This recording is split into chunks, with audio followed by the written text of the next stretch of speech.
Hey, welcome to the Empowered and Free podcast. My name is Erin Kimbrell, and I'm a counselor, certified life coach, breathwork coach, and small town mom of two. I know firsthand what it feels like to live with high functioning anxiety. For most of my life, I had so much mental mess, anxiety, people pleasing, perfectionism, overthinking, constant worrying, and never feeling good enough.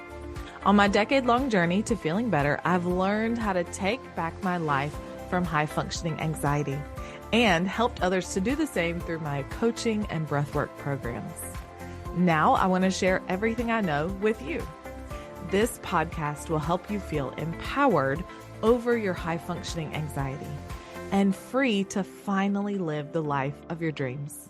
Now, grab a cup of coffee, get comfy, and dive into the episode. I'm Erin Kimbrell, and this is the Empowered and Free podcast. Hey, friend, welcome back to the Empowered and Free podcast. Today, we're talking about what to do when you're overwhelmed. I've talked about before how I feel overwhelmed all the time. So I kind of feel like I'm an expert in this. Wouldn't have chose this path, but here we are. So I'm going to keep today's episode really short and sweet because I know that if you're overwhelmed, you don't have time to just waste. You want help fast and you just want to feel better. So on today's episode, we're going to talk about 3 tips that will help you in the moment. Okay. There are so many things that you can do beforehand so that you don't feel overwhelmed, but that's not helpful for you right here and right now. And I want to give you something that is helpful for you. Okay. Let's start with tip number 1. What you do when you're overwhelmed, first of all, is you take a break. You stop the thing that you're doing that is making you feel overwhelmed. Nothing good comes from pushing yourself past the brink. When you've already hit that overwhelm wall, there's no reason for you to just keep pushing and pushing and pushing because nothing is worth your health.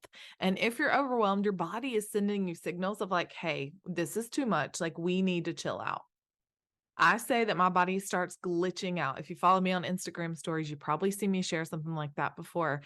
My eyes kind of start twitching. My thoughts are like all over the place and racing, but also I can't form a clear thought at the same time. My body is just like, too much. We need to chill. We need to stop. So when you're at that point, the only thing you can do is listen to your body and take a quick break. So what helps me is, shutting down whatever I'm working on or leaving the situation if it's a situation that's making me feel overwhelmed and going to a quiet spot and just closing my eyes. Sometimes that means I come in my bedroom. Other times that means I go to my car, I go to the bathroom, I step outside, but I just get some space and I close my eyes and I breathe. Just deep breaths in through the nose and out through the mouth. But you have to give yourself that space. Now, what I'm not saying is that you quit, that you say, okay, I'm not doing this anymore. If this thing that is causing you overwhelm is something that's important to you, that it's a priority, then we really do need to persevere and do the thing that feels hard and learn that we can work through a challenge. It's actually so meaningful for me when I'm feeling overwhelmed, like by a work project, for example, when I take a break and then when I come back, I'm teaching myself that, hey, I can work through this. Like I can do hard things and I can support myself, give myself what I need, take a break when I need it, and then come back. So it's important that you do keep going, but also not at the sake of your health. And when I say health, I don't just mean physical health. I also mean mental health and emotional health. It's all important. Okay. So tip number 1 is to take a break, get some space. Okay. Tip number 2, when you're feeling overwhelmed, what you can do in the moment is stop looking at the big picture. Again, I will say I'm a huge big picture person. I like to see the whole map, the whole path, everything we're doing. So then I can break it down step by step and get myself there. I'm a big vision girl. So I'm not going to be doing something that is not in alignment with my vision, where I want to go in my future, my goals, etc. But what happens when we look at the big picture and we say, okay, I'm here. I'm at step A and I want to be at step Z, and I can see that. I know that, but there's a lot of steps in between. It can feel like too much. So what I recommend instead is to take a step back and to imagine that that staircase is in front of you, right? And maybe you do have 50 stairs to climb. Maybe you do have 50 steps to take, but we're not going to look at all those 50 today or right now because those don't matter. You're not going to get yourself there today. So I want you to think of what is the next best step for you. If you're looking at that staircase, instead of looking all the way to the top, look down at your feet, see where you're at, and what do you need to do to take that foot and move it to that next step right in front of you. That's the thing you'll do. Okay. That's the thing that you'll think about for today. We don't have to get there today, but we just need to think about how can we take that next step. Instead of looking at the big picture, just see what's right in front of you and what you need to do. Okay, so step number 2 is figure out the next best step for you. Stop looking at the big picture. Okay, so tip number 1, you're going to take a break. Okay, tip number 2, you're not going to look at the big picture. You're just going to figure out the next best step for you. And then tip number 3 is sorting it all out in your mind. Okay, clearing your mind. For me, when I'm in a state of overwhelm, my thoughts are just all over the place. Like I said, there's so many things going on in my head that I just feel like I shut down completely and like can't make a choice, can't take a step because there's so many things going on. So we actually want to see what's going on in your mind. So you are going to take a piece of paper. Yes, this needs to be done on paper, not just in your head, because the whole point is we're clearing out your mind, letting some of those things go. So you're going to take a piece of paper and all the things that feel like they're swirling around, you're going to take them and you're going to put them on your piece of paper. So you're essentially going to brain dump down everything that you're thinking about doing. For me, a lot of times I feel overwhelmed when I feel like I have too many things to do and not enough time to get them done. So take that paper and write everything down. And then I want you to take a look at your list. And you're going to say, okay, what out of this whole list that I'm actually thinking about is important that I do? Like what has to be done today? If anything, what has to be done today? What you'll find is that so many of the things that you feel like have to be done today don't actually have to be done today. Or even things that you feel like have to be done this week. They really don't. They're probably things that you're putting on your plate, that pressure you're putting on yourself, but they don't really have to be done today.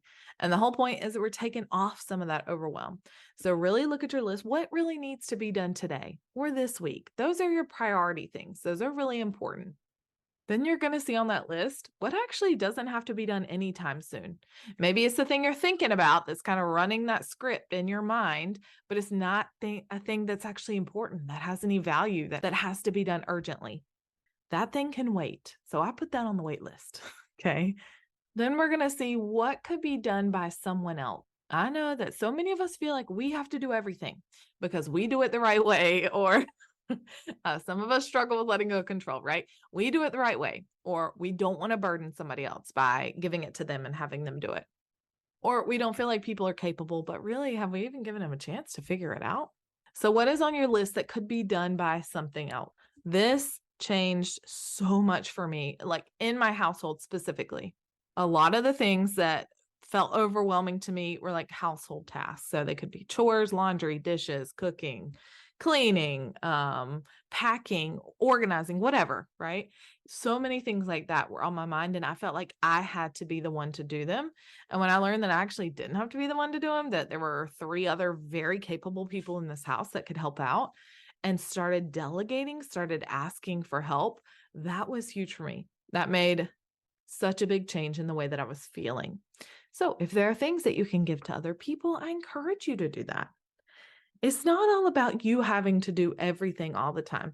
And if you feel like that, I say this with love, but you're going to continue to be overwhelmed because it is too much. It is too much for one person. So with the step number 3, when you clear your mind, when you have that piece of paper, write down everything you're thinking, sort them out, then you have a priority list of things that you actually need to get done.